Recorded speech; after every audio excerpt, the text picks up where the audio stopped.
Rapper Lil Wayne may be in the middle of a hip-hop war that could have been torn right from the pages of Empire. Someone shot at his tour bus, and there were allegations it was an attempt on his life. But there's also a legal battle that's brewing over the rapper, and that lawsuit includes Jay-Z, Lisa Evers. Can you put this piece of the puzzle together? There's a lot to this, Derry and Steve. Thank you. But let me tell you, recent shooting incidents connected with hip-hop artists are raising concerns that the multi-billion-dollar music industry is being slammed by a riptide of street violence. There's the unsolved murder of Chinks here in New York, the murder of a Chief Keef associate in Chicago, a shooting outside Rick Ross's Atlanta headquarters, and now an alleged assassination plot on Lil Wayne. Everything is easy, baby. Leave it up to Weezy, baby. Hip-hop superstar Lil Wayne holds the Billboard record of the most Hot 100 hit songs across all music genres. That translates into hundreds of millions of dollars. In April, he narrowly missed being killed when his tour bus was shot up in Atlanta. And now some shocking allegations from prosecutors in Georgia that his very own mentor and Cash Money music label head, Brian Birdman Williams, and his new protege, Jeffrey Young Thug Williams, were behind it. I caught up with a man known as the hip-hop cop at the Brick Lounge. You have the money and you have the music.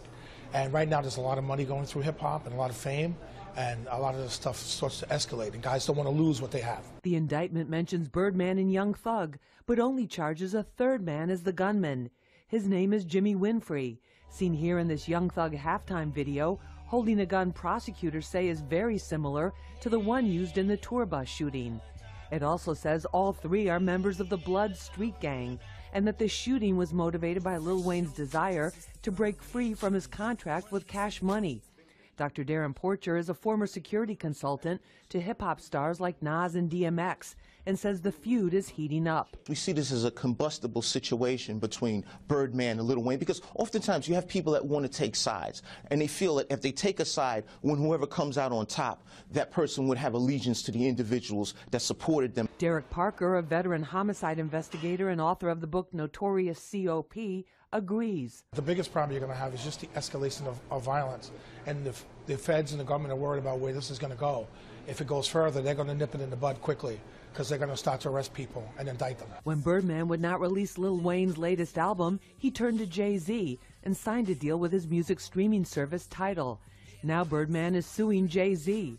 Whatever is going on behind the scenes, experts believe the feds are already watching closely. Usually it's law enforcement, a law enforcement tactic is to wait until they can have a bare bones indictment against everyone. Obviously them mentioning these guys in the indictment without charging them is pretty much giving them a heads up that there's an ongoing investigation.